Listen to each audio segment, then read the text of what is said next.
स्वामी जी, आपका बहुत बहुत धन्यवाद। आपने अज्ञान के दो ब्रांचेस बताई और उस अज्ञान का विनाश करने के लिए ज्ञान और उससे ऊपर विज्ञान, ये बात बताई आपने। एक गांव का बिल्कुल आदिवासी टाइप का ऐसा व्यक्ति जो कि पढ़ा लिखा नहीं है, आपने स्वयं ने कहा, उसको भी आप कन्विंस करना चाहते हैं। तो दो सिद्धांत जो आपके मुख्य मुख्य रूप से है कि मन वचन काया से मुक्त, ऐसा मैं शुद्ध आत्मा हूं, और मन वचन काया तथा उससे जुड़ी हुई अवस्था मात्र कुदरती रचना है, उस कुदरती रचना को देखना।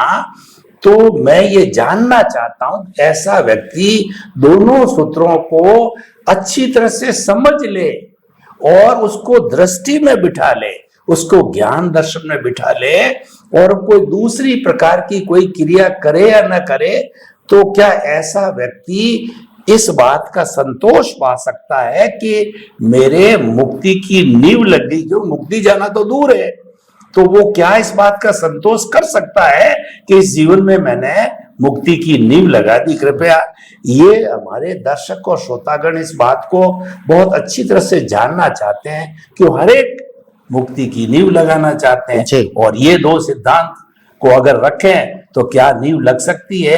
ये कृपया संतुष्टि दीजिए हमारे दर्शकों को। जी धन्यवाद। सबसे पहली बात मैं दर्शन की करूंगा, ज्ञान और दर्शन, उसमें दर्शन की बात करूंगा। हमारे जीवन में क्या होता है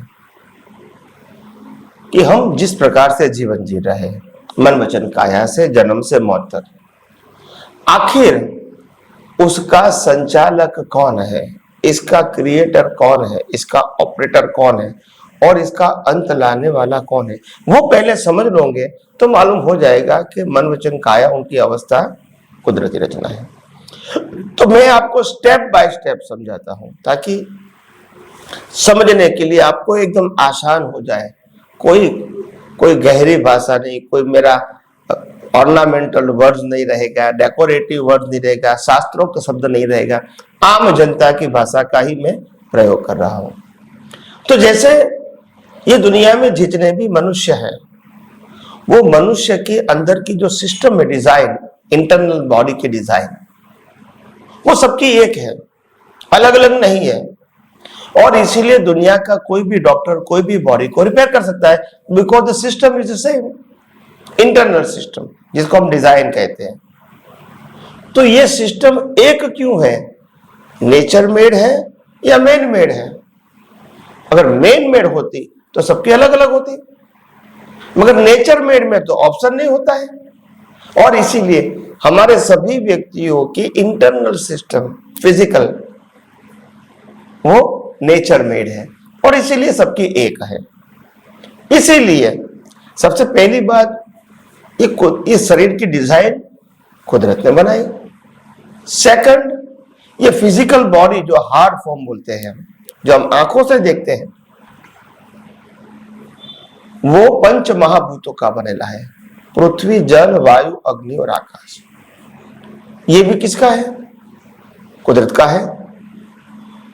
डिजाइन भी कुदरत की, शरीर का रॉ मटेरियल पंच महाभूत वो भी कुदरत का है।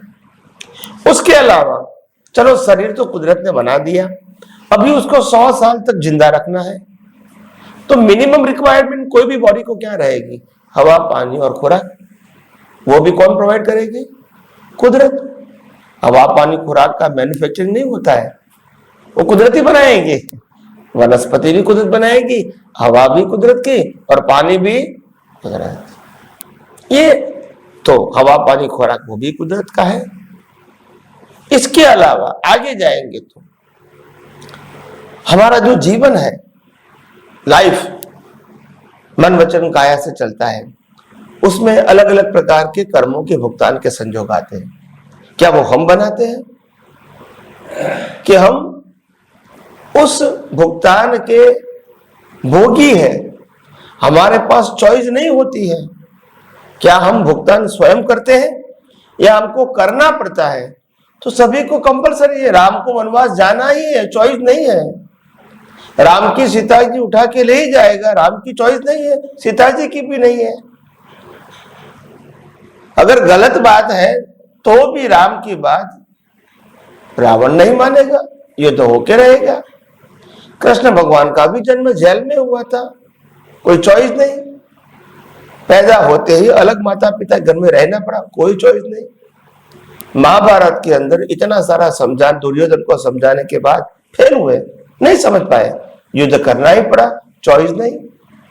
भगवान महावीर को दीक्षा लेनी थी, बड़े भाई भाभी ने मना कर दिया, नो चॉइस।